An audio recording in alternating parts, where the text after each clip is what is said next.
Well, Anthony, late last year was put onto the board of the Blind Sporting Council, and of course Anthony's a Paralympic gold medalist, a world champion in the sport of judo, and I guess, as he said earlier, he's now sort of on the other side of the fence. Anthony, congratulations on your appointment. Oh, thank you very much. Now, did you take a bit of talking into, or was this something you've always harboured a desire to do? They did have to twist my arm a little bit to be involved in administration.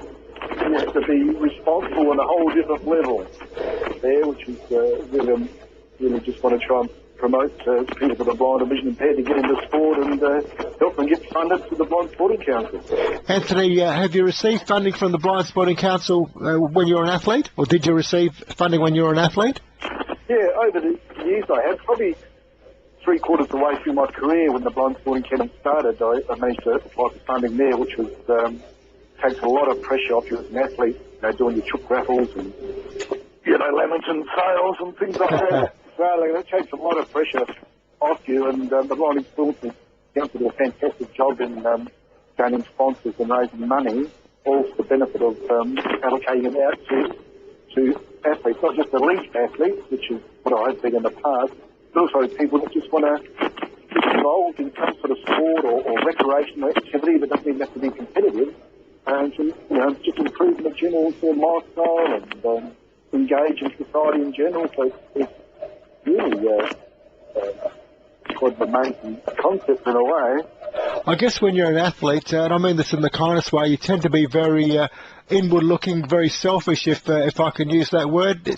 When perhaps you move towards the end of your career, do you look to maybe put a bit back into the people that helped you out and recognise that the people that have helped you out and try and put a bit back into the sport and into the industry, if you like?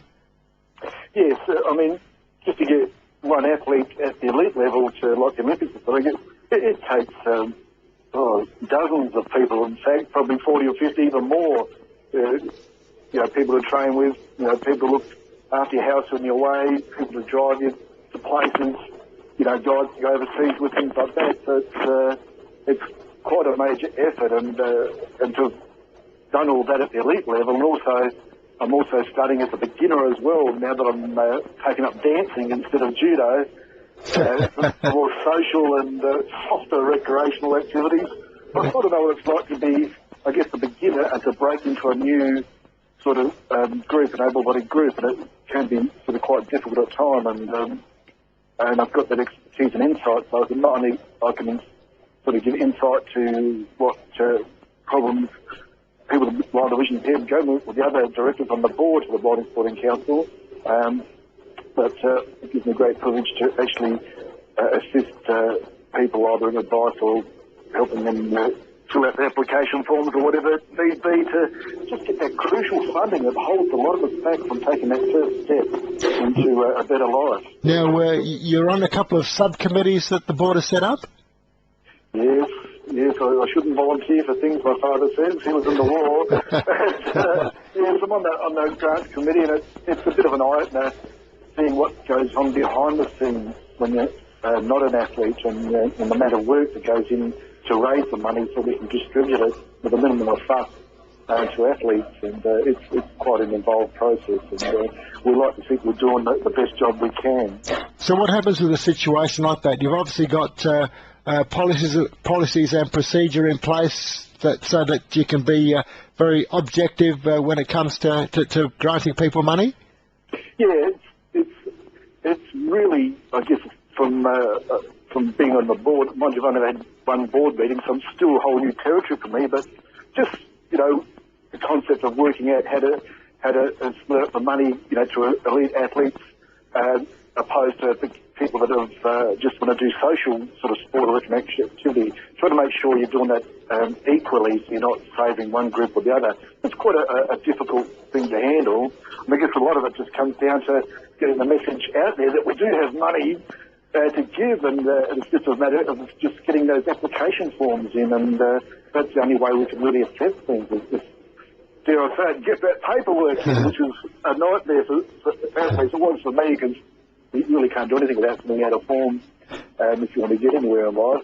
Anthony, can people apply both as individuals or maybe a sporting club or an organisation? Can people apply either way, both as individuals and also on behalf of an organisation? Yes, you can apply as an individual, either athlete or, someone wants a recreation activity, or, a sporting or regional club as a whole can look for sponsorship, if they want to run a major event like a national titles or a state title or some sort of function that involves an activity. And I think that's something I'm not sure if people are quite aware of, that's handy as well as individuals that aren't in a team sport, especially because I know I was, as an athlete, trying to get the corporate sponsorship when an individual one-off, you're the team, just one of you. It's very hard to get that because people like to sponsor teams because they get the maximum amount of exposure with a number of people there. So this, the way we go about it, it's really covering all those team events and club events, and also those lone individuals that have trouble and getting acknowledged. Now, I know you've said you've only been on the board for a short time, but are there maybe some do's and don'ts for both individuals and organisations when it comes to applying for funding? I guess the main thing, a lot of us, is for us to get the message out there that we're out there and we've got money and we want to give it to you. And of course, you need that, I guess, that the information of why you need the form, some dates so we can structure the budget throughout the year so we're not spending it all in the first quarter of the year. That sort of thing, which is something, as an athlete, you don't really see that side of it. But it's really important to know what you're doing, when you're doing it, so that we can help you the best way we can and allocate the maximum amount adequately. And I guess one of the ways we're doing that is with the I Support a Star program, which is a new initiative that we developed in December, where, and I wish they had this when I was training, because we have a website there where we can promote individual athletes or clubs as a whole, where we can have a photo of the athlete doing their particular sport or activity, or a general photo or logo of a club, and it gives those individuals and clubs exposure on the internet there, where it doesn't cost them anything to put on there. They're just going to give us a photo, a bit of a profile, what they want to do, how they want to do it, and we can promote and direct sponsors to look at that site so they can see, oh yes, that person lives in my area, or that's the sport my company can relate to, and we can start matching people up and encourage more funding more directly, which is, I think, a fantastic initiative, and all that funding, 90% of it goes directly to the athlete or the club, which is, I think, quite innovative in this day and age of trying to distribute money so that, it's not all lost in administration or outsourced to private fundraising groups. 90% of it now can get straight to the athlete if need be. Because I'm sure there are people out there, organisations out there who are philanthropic and happy to help people out, but it's also good if you can give something back in return. If people can be sponsoring you but they feel like they're getting something in return, that's obviously a plus as well.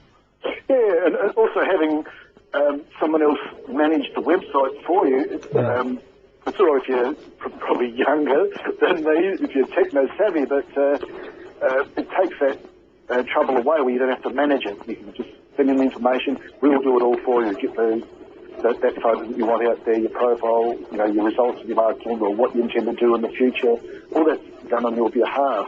And all we need is that information from you. And our goal is to try and get 500 photos of either athletes or pubs combination out there so we can start promoting everybody, so everybody can get their face out there in the big wide world, and increase the possibility of sponsorship and funding as well. The way the I Support a Star campaign, or the way the I is written, is very interesting, isn't it? It's got that double entendre with the EYE, I Support a Star. Yeah, it's a bit of a play on words, but I think it's just a great initiative, and we just launched that in December. We did that big launch in the mall, where, strangely enough, all the different sports had the opportunity to demonstrate the particular activities, and I managed to combine judo and dancing. All at the same time. So I do a waltz and do the old 1, 2, 3, 1, 2, 3. On the third step, I throw my dancing partner, which went down quite a treat because we were dressed up as dancers as well, so it sort of shocked the audience a bit. So you can combine your activities. You're doing more than one activity, which a lot of visually impaired people are doing. I wonder if that would qualify for 2 lots of funding. Judo and dancing at the same time. I'm retired from judo now, so dancing sort of gives tango a whole new meaning, doesn't it? And I guess there's lots of opportunities. People may be listening in for the first time tonight, might think, or a person who's blind or vision impaired, what can they do? But there's enormous scope for opportunities, both the different types of sports and how far they can go with their sport. As you got to the very top level with Paralympic gold medals. And it doesn't have to be a competitive sport. It can just be a recreation activity.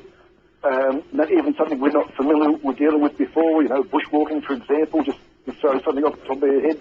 We're just looking to fund really anybody that wants to get themselves a little bit fitter and healthier through a recreational or sporting activity. And that's something I'm not sure people are fully aware of. It doesn't have to be an elite competition sport, which we're quite happy to cover as well. But anybody that's, finding it difficult to get started, either having to pay for a guide or an assistant or a coach and things like that, so we can help with that sort of thing, which is, I think, which is great.